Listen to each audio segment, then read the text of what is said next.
Not only are words the most powerful thing to heal the brain, they're also one of the most powerful things that hurts brains. How do we start to use language to re-engage our workforce? We can begin to learn the difference between transactional instrumental language and the kind of language that brings us to life. The left hemisphere brings us the fragmented view. The left hemisphere has a sense of self based on success or failure. This is where imposter syndrome must exist. This is exactly where imposter syndrome exists. Holy cannoli. I'm Sarah Peyton, and my definition of belonging is when you know that what you have to say is not just going to be allowed, but it actually is wanted. Oh my goodness, Sarah Peyton, you are sitting in the studio. You came all the way from Vancouver, Washington. You are here to spend hopefully 469 billion hours with me. What time is your flight? I am just so excited, so elated that you're here. I'm very happy. Thank you for making the trip down. Thank you for being here. Thank you for always being so supportive, so wonderful, and my co-conspirator and co-creator and so many things. The feeling is absolutely mutual. Sarah, you are the author of Your Resonant Self, a book that I recommend every chance I get. It also comes with a workbook. Yes. And you have just completed, I believe, your fourth book with Roxy Manning on anti-racism and self-compassion. So we are going to cover all of those things, plus wonderful. So much more. We're going to talk about neurochemistry, the brain, and most importantly, we're going to talk about changing the world through resonant language. Yay. Yeah. It is so good to have you here. I think we should start with the brain. And I'd love to hear what your thoughts are about the brain, Iain McGilchrist's work, and all the things brain related. Well, I love brains.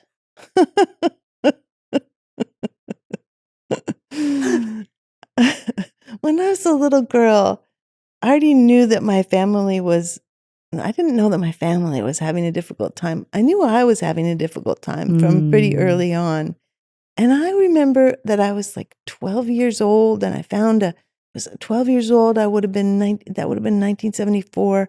I found a psychology textbook. And so I was like, okay, the psychology textbook is going to tell me why I'm having such a hard time. At 12, you had this conversation with yourself? Yes. And the psychology textbook said that this was 1974, so the textbook would have been published in 68 or 70 by the time a little girl in Fairbanks, Alaska got a hold of it.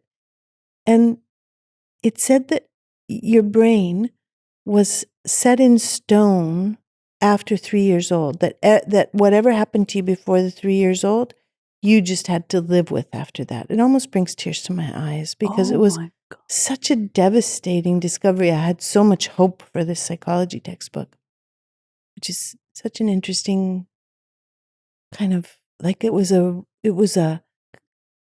relational longing in an instrumental world. Wow. So I was like, okay, I just have to knuckle down and figure out how to live with the brain I've got from the first 3 years of my life, which I don't even know anything about, but obviously they weren't good. And so I tried to figure out how the heck to live with this brain. And what I discovered was that drugs would really help. At the age of 12, I started smoking marijuana every day after school. And it was such a relief because it was the first time in my life that I wasn't fighting like cats and dogs with my mother every moment that we were together. So I could just let her say the things that she was saying, which were scary difficult, basically verbal abuse things. And I could just not scream at her and just let her be who she was. Now, she had, we'll be talking about transgenerational trauma. She had tremendous transgenerational trauma and childhood trauma. And it impacted her quite intensely. Yeah. So marijuana was such a relief. Oh my goodness. Wow. Yeah.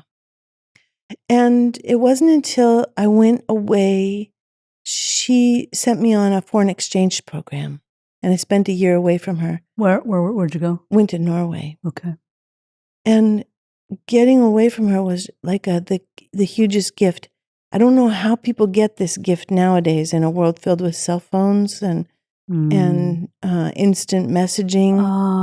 So there was no contact, or there was limited contact. Limited contact, yeah. So that was an absolute blessing for me to get to begin to be able to be who I was without having to be stoned and without having to try to manage my mom's disorganization. Wow. So fast forward to like age, I don't know, my son was 7. He was born in 1998. So 2005, I'm like 43 years old. And I stumble into first nonviolent communication. Right. With Marshall Rosenberg. Yeah. And then when nonviolent communication really worked for me and allowed me to experience neural change with this brain for the first time in those 43 years, I was like, what the heck happened? And speak to that change. What was that change? Well, that change was actually extraordinary and has very much to do with our theme for our talking. It was that my beloved husband had, my husband and I, we wanted a child. And in the meantime of wanting a child, we stumbled across this kid who was living on the street. And my husband was not happy about this, neither was I. And my husband went downstairs in this 1-bedroom house that we had, and he built a bedroom in the bottom of this house for this kid. Oh my God, I'm going to start crying. Yeah. Yeah. And so we said to the kid who we loved this kid and he loved us. We were like, you want to come live with us? He said, I can't take charity. And I said, okay. Kind of like, okay. And then my husband went off to Russia. He was working for a company that worked in Russia at the time. He went off to Russia for 4 weeks. I said to the kid, hey, my husband's going to be gone for 4 weeks. I'm kind of scared when I'm alone. Just come for these 4 weeks. You can just be kind of taking care of me. It won't be like the charity thing. It'll be like you helping me. This was the narrative that you created for yourself to share with the with the young fellow. Yeah. And he came. His name was Ben. And he came and he lived with us. He moved his stuff into the room and he came upstairs and he said, Sarah, can I really leave my stuff in that room? And I said, well, yeah, I said quietly while I was jumping and turning cartwheels in my head.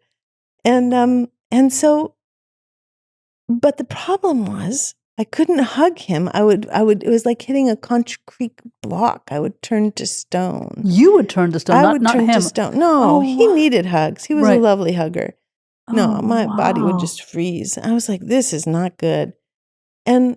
And so I was at a nonviolent communication workshop and they said, let's do an empathy circle. And I was like, I don't know what an empathy circle is, but I've already memorized Marshall Rosenberg completely by heart by listening to his audio tapes like 14 times. So this is something different than listening to Marshall for the 15th time. I'll go to this empathy circle. So I went and the lady said, choose something that you think that's really hard for you and we'll do guesses. She said, And so Oh my goodness, you experienced empathy I guess did for the guessing first time. For the first time. Always before then, I had gotten a lot of unsolicited advice, which we will also talk about. And the advice would range from things like, just don't think about it, or you're going to be okay, or he'll know you love him anyway, to, what are you doing taking a homeless kid into your house? He's going to murder you in your beds. None of these things were helpful. For sure. For sure. So people started doing feelings and needs guesses. And as I listened to the feelings and needs guesses, I had this experience of like being a little boat in the storm of my own brain. And I would go up to the top of the wave and I would hear a feelings and needs guess and I could orient myself in the direction of truth. And then I would go back down into the emotional storm. And then I would come up and I would hear a feelings and needs guess and I could orient myself again. And it was like I was going towards truth with the feelings and needs guesses. And I actually had a flashback, which is part of our work with trauma. I had a flashback of being about 3 years old and reaching out to hug my mom. Oh my goodness. And feeling her body contract against being hugged and thinking, I should never hug again. And once that came out as what was going on, then what happened was I could hug my son. I went home and I could hug my son. There was no more concrete block. There was no more turning to stone. And so I was like, what the heck just happened? Yeah. And that moment is the start of everything else. It's the start of everything I've written. It's the start of everything that we're going to be talking about. I was like, what happened? How did words change not only my body, which had turned to stone, but my brain, which the science textbook in 1970 had told me was going to be set in stone forever? You and I have been talking for many moons now, many years, and today in the car as we were driving over, you said something that I've been saying for the last 6 months, which is that song, "Sticks and Stones Can Break Your Bones, but Words Can Never Hurt You." Yeah. We both think is a crock of many things, a crock of shit. Yeah. Because as we both know, words are at the moment the most powerful tool that we have that can help change the brain. Not only are words the most powerful thing to heal the brain, they're also one of the most powerful things that hurts brains. For sure. Can you give us an example of what a feelings and needs guess might look like? I'd love to. Or I should say, sound like. Feelings and needs guesses are a wonderful component of nonviolent communication, where you make a wondering about what the emotion is that somebody is experiencing. What is their feeling? And then you give it context. The beautiful work of Matthew Lieberman at UCLA shows that when we name feelings, then the electrical activity in the amygdala, which is this wonderful tiny little organ in the human brain that's a sort of clearinghouse for emotions, actually falls by half. Oh, wow. But after he discovered this, he thought, "What? Why aren't people walking around naming feelings all the time?" And so he asked a group of people. That's such a great question. I know, it is. That's such a great question. So he said to a group of people, "If I told you that you were going to feel better by naming feelings, would you believe me?" And they all said, "No. Are you kidding me?" Yeah. So it's counterintuitive. Right. But I think what's happening is that we're so used to managing our emotional state by repressing it, that once we start to open the door, our brain is calming, but our body we're becoming more aware of our body's intensity. Yes. Oh, nicely said. Yeah. And that's uncomfortable. Right. So what nonviolent communication does is it puts every feeling into a context of what we long for, of what's important to us. Yeah. And so a feelings and needs guest would be like, Rajkumari, are you so excited to have this conversation with me, your friend and collaborator? Because you love discovery and emergence and not knowing where things will go and getting to be in the juicy experience of discovery. So, I just want to say that Sarah is a master at this, clearly. And for those of you who are watching, my face just lit up. So the answer is yes. A great example that I can, I had this experience exactly many years ago. I was coaching a head of HR at a company everyone knows.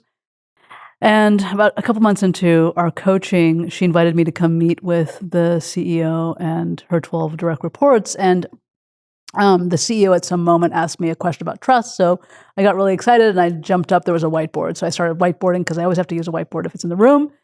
And so my back was, facing everyone as I was whiteboarding, of course. And she yelled out, "Wow, your handwriting is really shitty." Exactly. And so in that moment, I took a deep breath to self-regulate, as you are doing now. I turned around and faced everybody. And then I moved into a non-verbal communication. So I extended my arm to show that I wanted to create a bridge and build connection in this moment of tension and whatever conflict. And I said, "Awesome. Tell me what's going on." And so she started to say, "I'm feeling frustrated." And so that was a data point, right? That's a feeling. It let me know immediately where her nervous system was, and we'll get into that. Yeah. And then she talked for a while, She said, "I don't want to waste your time. I don't want to waste our time. I really want people to get the most out of this meeting." So she went on for a little bit, and I said, "So you're wanting a sense of clarity." And the whole energy in the room shifted, hers and everyone else's. It was really interesting. So in the context of a work meeting, empathy, you called it feelings and needs guessing, can be transformational. Yes. Yes. I was recently out in New Jersey working with a company that uses resonance for everything. And they came into learning about relational neuroscience through the doorway of nonviolent communication. And one of the wonderful women who was interviewing with me arrived with her feelings and needs sheet. Aw. Yes. That's so cute. She said, "I'm anxious about this interview. And so I know that since I have my feelings and needs sheet here, I may not even get a chance to look at it. But I know that my context, my need, is right here for my anxiety. And so I know that I make sense." And this is just such a beautiful description of the way that not only knowing our feelings, but knowing the context of our feelings helps us to feel sane and grounded and balanced and regulated in a difficult world where somebody could yell something like, "You have shitty handwriting," in the middle of a meeting. In the middle of a meeting when your back is, when you're in a vulnerable state of having your back turned to everybody. Not only that, but there's a vulnerable state of sharing. Yeah. Like there you are with the whiteboard, you're excited about something. Really good point. That is the biggest crash that we'll have. Our shame crashes with this huge spike of cortisol when someone interrupts our excitement or our delight or our positive feelings. Yeah. There's as I often and so often want to go in a million different directions. I want to go down, supporting Black and brown communities, right? And how that is impacted when we, in the midst of them sharing whatever it is that they're sharing, interrupt them. That can be incredibly triggering. Yes. Right. And it's constant, And that it's kind of constant. interruption. Yeah. Always that message. If you're sharing about privilege, you're never doing it right. Yeah. You're always there. People always want to correct whoever is sharing about privilege to tell them that if only they would share it differently, then it would become somehow palatable and digestible, which is a huge misconception and, of course, leads to continual crashes. Right. I remember you saying so long ago, experiencing shame is the biggest cortisol dump our bodies can Yes. experience. Yes. Right? Well, yeah, it's the I'd like to, for those who are part of the audience that is, with us today in this episode, and may not have had the opportunity to hear us speak for 14 hours on the ROI of EQ podcast that we put together. What is relational science? relational neuroscience is the investigation and exploration of how our brains impact each other. Yeah. It's a field of research that started in the 1990s when universities were getting grants to get the big fMRI machines. Oh, wow. And social and cognitive neuroscientists were beginning to think, how can I use this fMRI machine to look at the human brain and discover how we impact each other? Talk a little bit about James Cohen's work. That's exactly who I was thinking of. Love it. Yes, because what his work does is he has worked very hard to find ways to explore with the fMRI machine Mm-hmm. how the presence of another person supports us. Yeah. Or how the absence of other people makes things harder for us. Mm-hmm.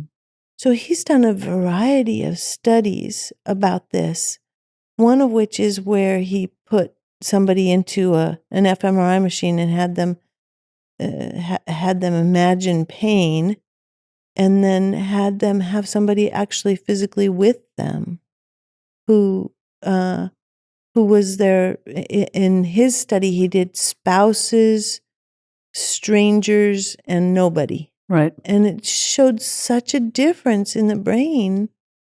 There was such a difference in the brain for how the brain responded to the stimulus. The pain centers in the brain lit up when there was nobody in the room. Yeah. That the pain centers lit up when there was a friend in the room, but it was diminished significantly. Exactly. And that it did not light up. I want to repeat that. It did not light up when there was someone you loved in the room. Yeah. Or when someone they loved in the room. Yeah. The different languages in which we speak, the different ways in which we communicate with each other. The hemispheres have different languages. The left hemisphere speaks transactionally. The right hemisphere speaks relationally. So much of how we show up and invite performance is through the language that we use. Gallup's current data point around disengaged workforce is 68%. McKinsey's data point is 67.7%. According to McKinsey in their report,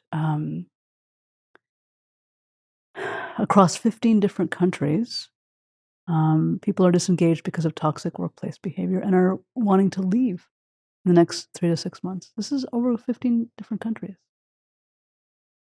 How do we start to use language to re-engage our workforce? What a wonderful question. Because it's kind of two different questions in a way. Mm. One of the questions is about making the workplace less toxic. Yeah. And the other question is about moving from neutrality to engagement. Mm. So there are kind of two different elements here. Which one interests you most to start with? The second one. To move from neutrality to engagement. Yeah. Well, one of the things that we can do is we can begin to learn the difference between transactional instrumental language and the kind of language that brings us to life. And sometimes people think being brought to life isn't the most appropriate thing for workplaces.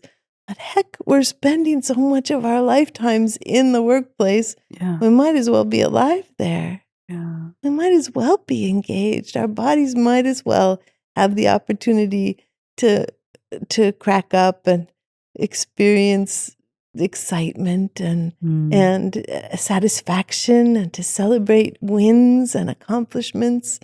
So there's a kind of a whole world of understanding of the difference between transactional language, the language we use to get things done, and resonant language, which brings the right hemisphere to life. So some of the things that bring the right hemisphere to life are feelings and needs words. Yeah. Those bring the right hemisphere to life. Other things that bring the right hemisphere to life are metaphors, the use of metaphors, especially fresh metaphors, new metaphors. When we use a metaphor, for example, to speak about what we want for a company, like if we want the company to grow, what kind of growth do we want? How do we tie what we want into mission? So if a company's mission is to serve in some way, which most companies have a mission to serve in some way, then what are the metaphors for success? I mean, is it a racetrack where everybody's getting to the finish line, or is it a racetrack where one car is outstripping all of the other cars and making it to the finish line first? Yeah. Are we on a rocket ship headed for unknown territory? Are we brave explorers along a mountain trail? What are the metaphors for this company, for this mission, that invite engagement and participation, and for people to see themselves as part of something? This actually is reminding me of Salesforce. Salesforce did a whole thing about trailheads and how you're on this journey to explore yourself and learn new things, and you go on this little quest. I thought that's so interesting. Yeah, it's beautiful, fun, inviting, adventurous metaphors. Yeah. And the metaphors also create, are we doing it alone or are we doing it as a community? Right. Our metaphors tell us so much.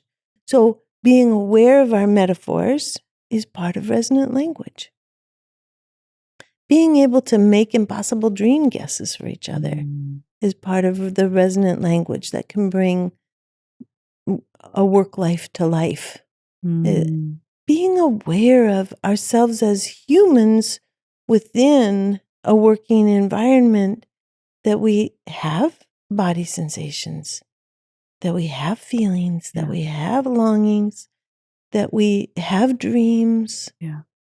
All of these things kind of inviting our humanness into the... I was just going to say that. Our indignity. Yeah. Right. Yeah. What's an example of an impossible dream in the workplace? Well, this is a wonderful question because it takes us towards something we promised to talk about, which was unsolicited advice.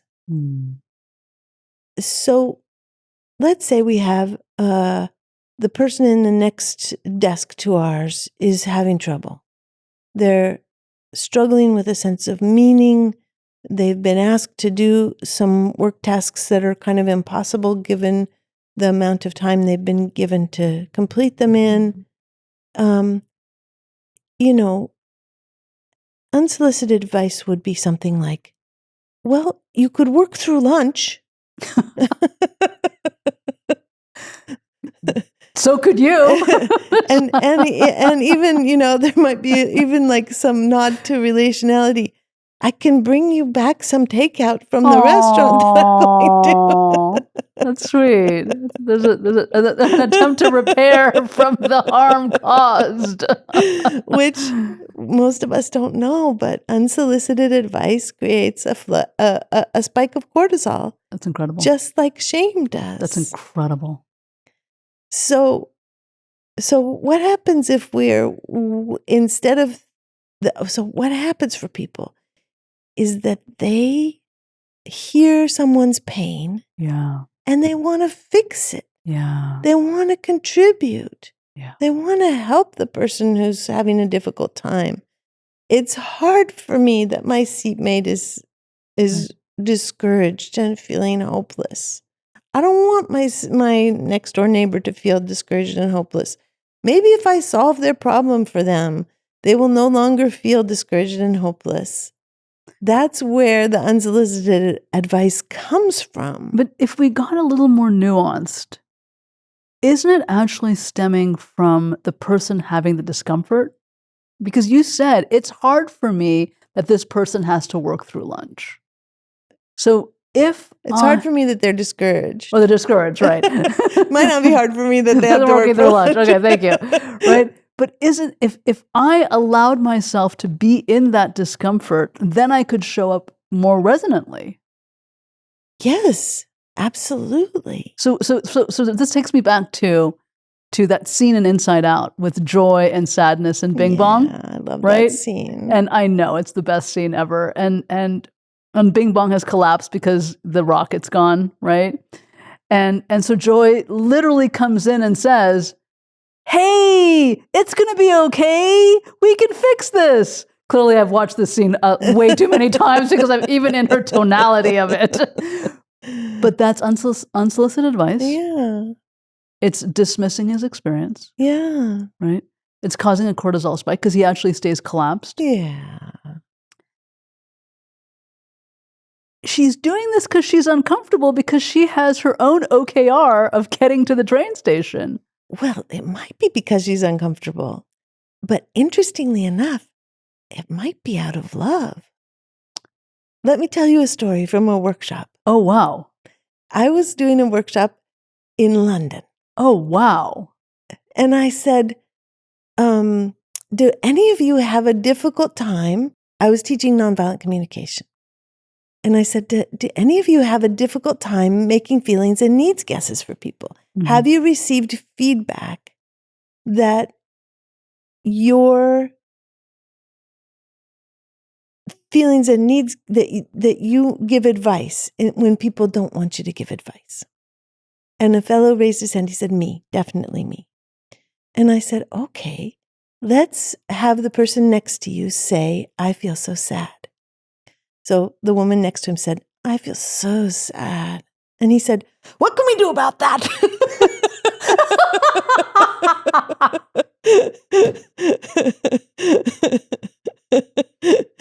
And I said, okay, let's check if you have an unconscious contract, an agreement with yourself to never leave anyone feeling sad. Oh, wow. And he said, oh, absolutely. I will never leave anyone feeling sad so that no one is ever alone with their sadness, no matter the cost to myself and others, of course. And I said, do you want to keep that? Is that, now that we know what that contract is, do you want to hang on to it? And he said, well, no, because then I can't do empathy. I can't do feelings and needs guesses for people because I'm so hooked into trying to make them not be how they are. So I said, go ahead and say this aloud. I release you from this contract. I revoke this vow. And instead, I give you my blessing to. And he said, oh, I give myself the blessing to just really be warmly curious with people instead of wanting to change them. And I said, okay, now that you've released the contract, let's see what happens when your seatmate says to you, I feel so sad. So she did it again. She said, I feel so sad. And he said, oh, would you tell me the flavors of your sadness? Holy shit. It was the most beautiful moment. So this is an example. I mean, that was love. And I think we tend in our world, as part of the instrumental transactional part of being alive, we tend to think of ourselves as instrumental beings instead of thinking of ourselves as profoundly relational beings. 100%. This takes, I want to unpack unconscious contracts at some point in our conversation. But you're talking specifically about generational trauma. Yeah. And epigenetics. Yeah.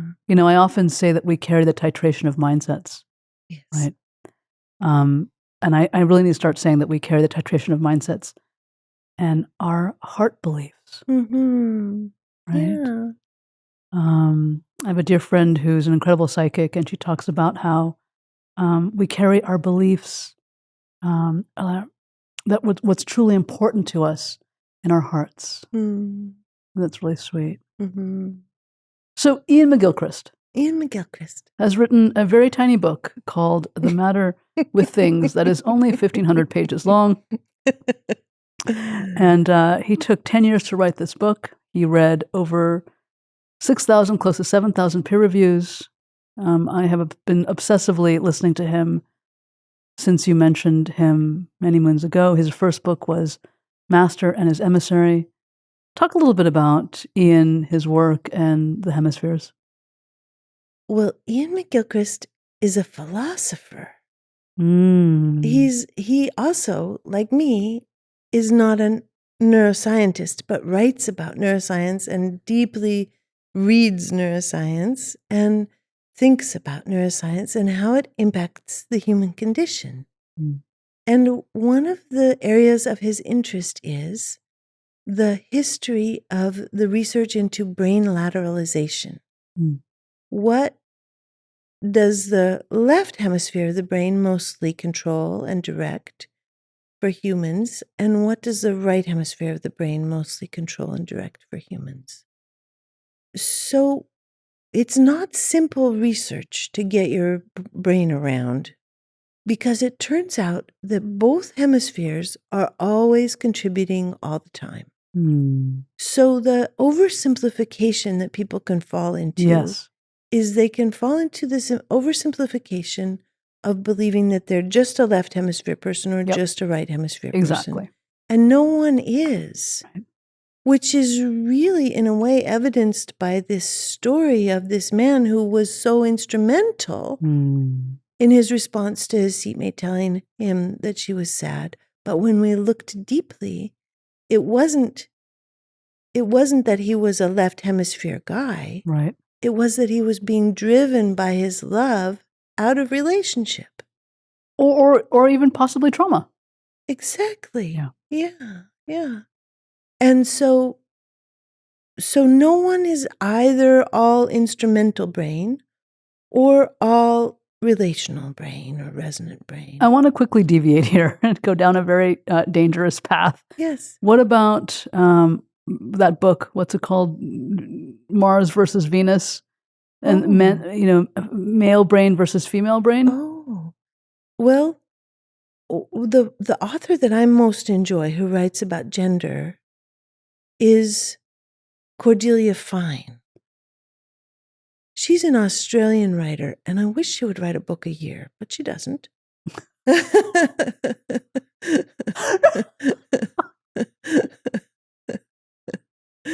But her most recent book was Testosterone Rex, which was all about the misconceptions that we have about testosterone. Mm.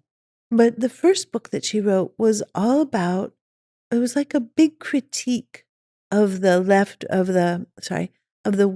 women brain, female brain, male brain. Right.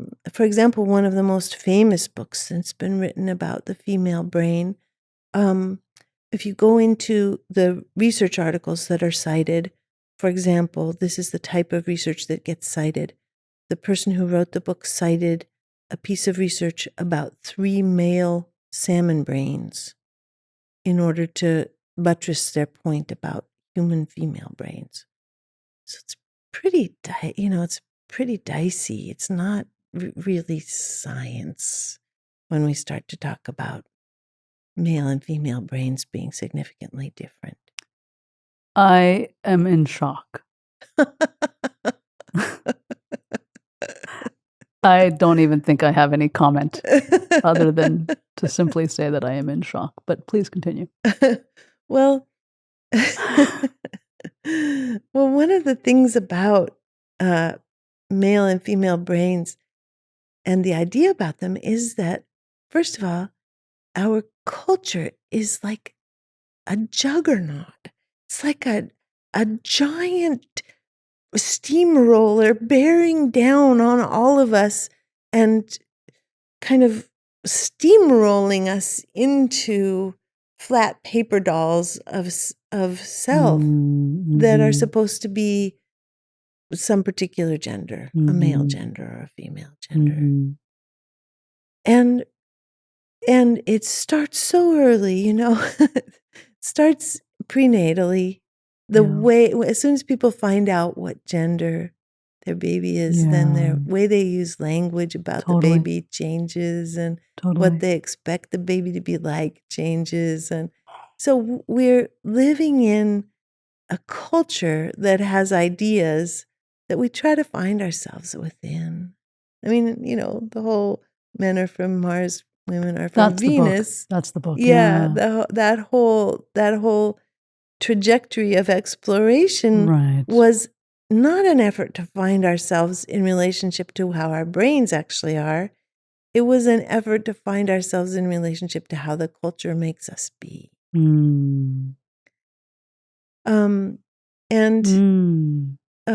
you look at male brains and female brains, they're really not dissimilar. Yeah, there's very tiny differences, but they aren't big enough to be significant in any particular way. I mean, I want to kind of even pull the thread on this and get controversial because, part of my thinking has always been about if we are so hyper conditioned as humans, A, B, we carry the traits, tragedies, and traumas.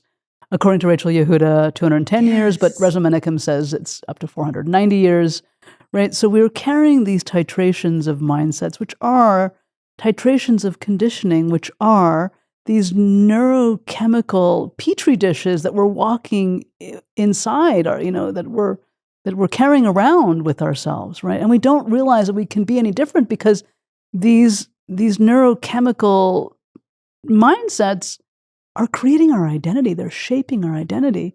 And if we are looking at the way we acculturate society and we are deeming women to be the ones who are empathic and men are not, that in and of itself is complete conditioning. It is. And I loved the piece of research that Cordelia Fine references where they had a group of men and a group of women, and they had the women do empathy and they had the men do empathy. And the women did much better than the men.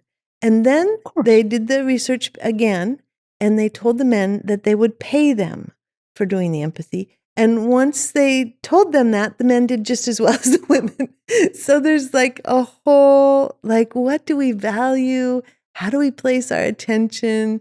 Money tells us how to place our attention, especially if we're born into bodies that are assigned male at birth.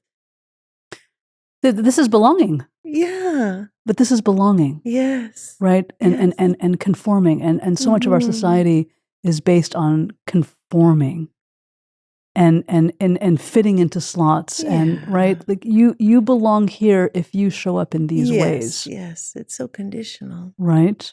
Yeah. And this is what the Biology of Belonging Bootcamp addresses and really kind of uncovers and surfaces is let's look at the permissions of belonging that are the unconscious contracts that you have within you and how those are preventing, impeding, or propelling you forward. Yes. Right? So what about, I think you mentioned once forever ago that there are humans on the planet that only have one hemisphere? Yes, of course there are. People who've been in car accidents, people who've had traumas, people who are born with birth defects. We can be born with just one hemisphere, absolutely. And that hemisphere figures out a way to do all the things for us. Yes. Yeah. That is so fascinating. Yeah, we are meant to carry out both of these kinds of attention, to be able to carry out both of the kinds of attention that are typified by these two different brains, the instrumental brain and the relational brain or the resonant brain. We are, when we are bringing our attention through the left hemisphere lens, we're looking at the world as a big to-do list. When we're bringing our attention through the more right hemisphere relational lens, we're looking at we're looking at the world as a mystery. Yeah. And we're looking at each other as infinite beings. Yeah.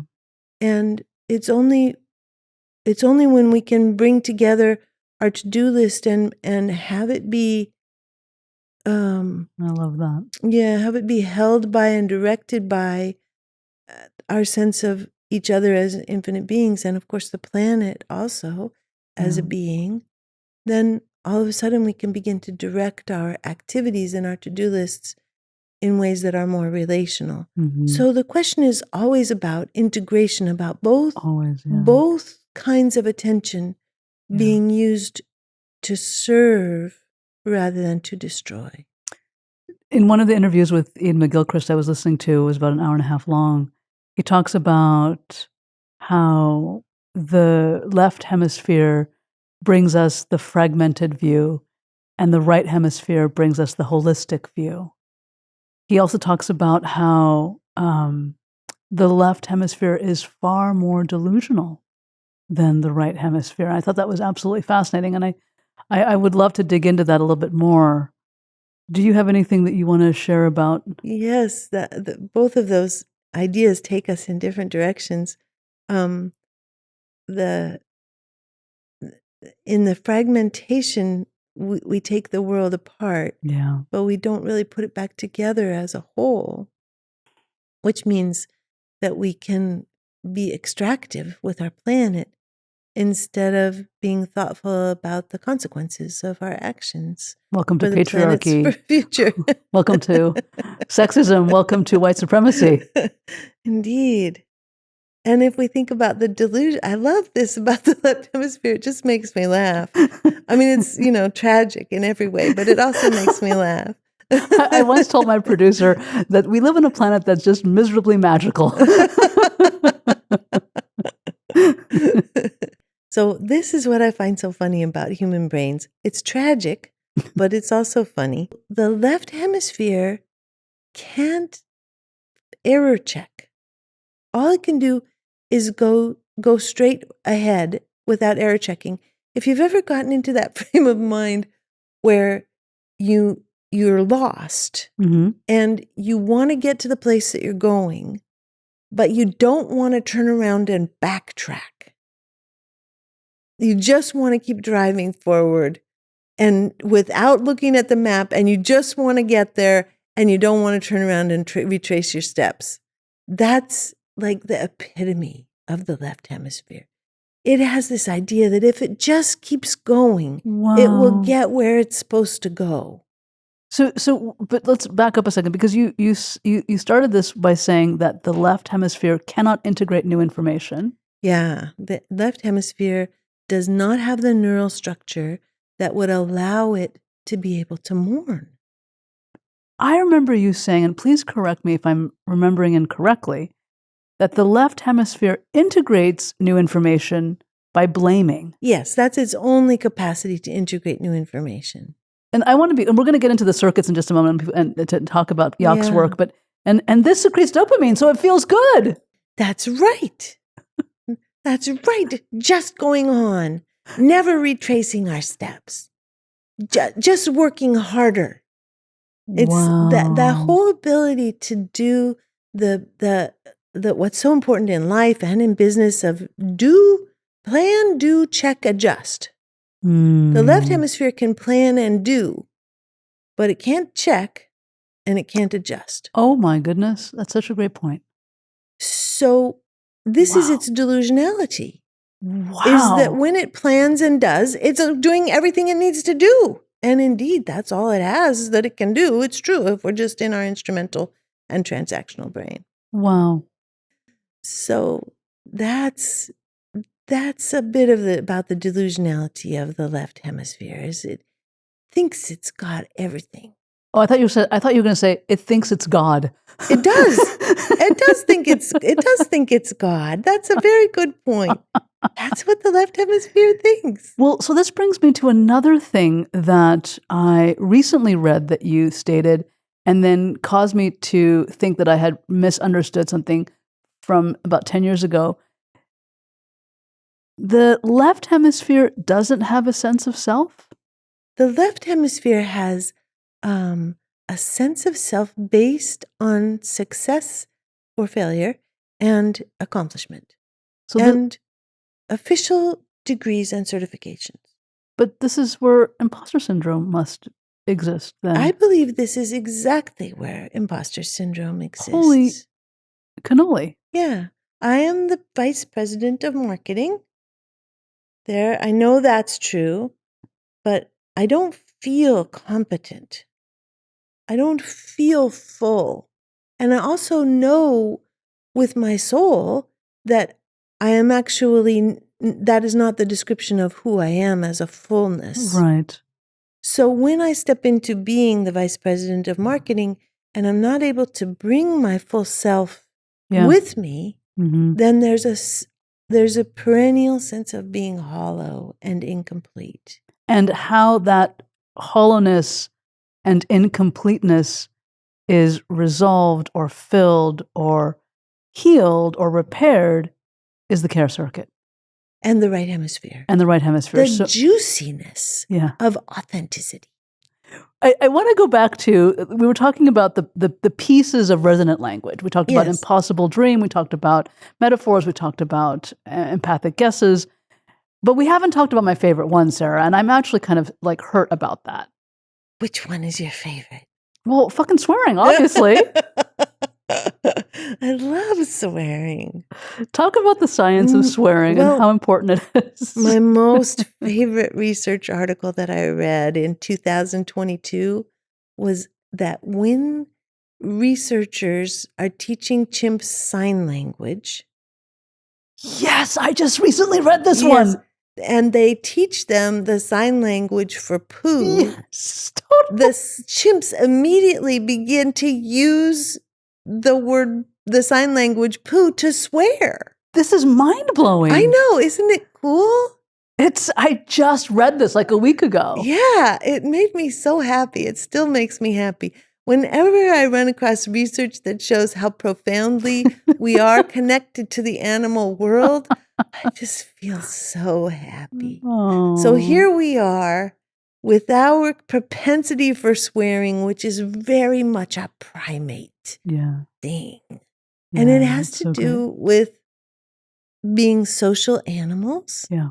And it has to do with body parts, and it has to do with whatever's just like a little bit prohibited or trying to be taken, trying to be taken and made apart. I mean, I think it's sort of profound that the chimps who are being taught sign language are also being diapered so that their poo is being contained.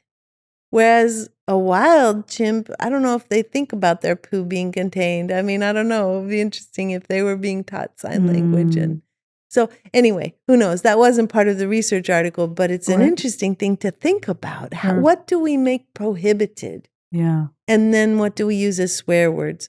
So in the U.S., the swear words, the most intense swear words are a combination of the sacred and the bodily. So holy fuck is a fabulous swear word in the United States. In Norway, the most popular and intense swear word is fy faen, which is shame the devil.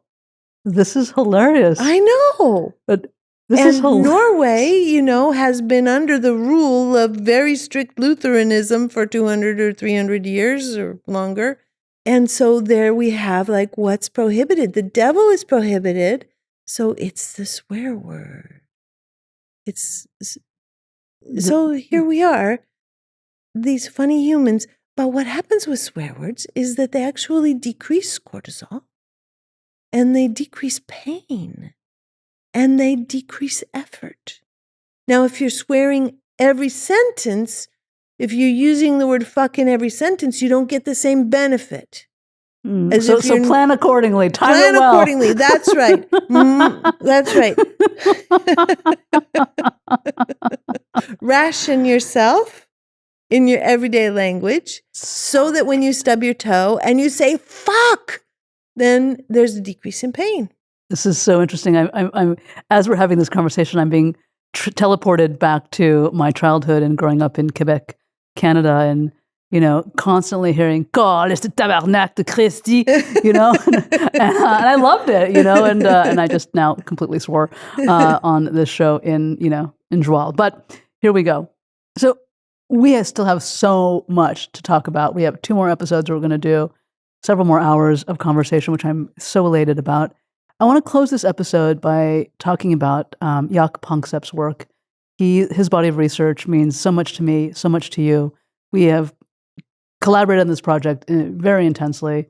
And so as we end this episode, talk a little bit about Jaak's work, affective neuroscience, and specifically his body of research around the circuits of emotion and motivation. Jaak Panksepp is, I consider, one of the major researchers of the 20th century. Wow. And his work, it was the development of basic emotions theory, which is all about there being different tracts of brain tissue that are used depending on what emotional or motivational state we're in. So I think of it as like the London Underground map with the different colors for the different lines, like the Piccadilly line. And so we have in the brain an anger line, the rage line. And the rage line runs on substance P. It's got it like that train on that track runs with this particular fuel. Whereas the panic grief line runs on cortisol. And the care line runs on oxytocin and endogenous opioids.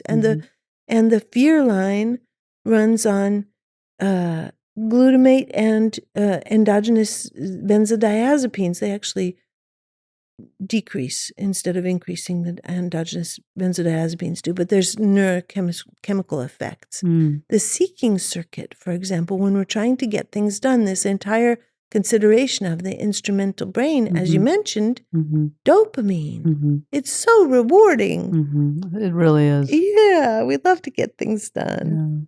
And so I'm not sure I've named all the circuits, but there's the play circuit, endogenous cannabinoids. Yeah, absolutely. And endocannabinoids, Yeah. And the discuss circuit? Well, the discuss circuit is one that I've added, which Panksepp refused. People asked him to add it before he died, and he refused. He did not think it was a real circuit. But there's been research since his death that leads me to believe that it is a real circuit, and it's got its own facial expression and changes the temperature of the torso by 2 degrees Fahrenheit. It raises the internal body temperature.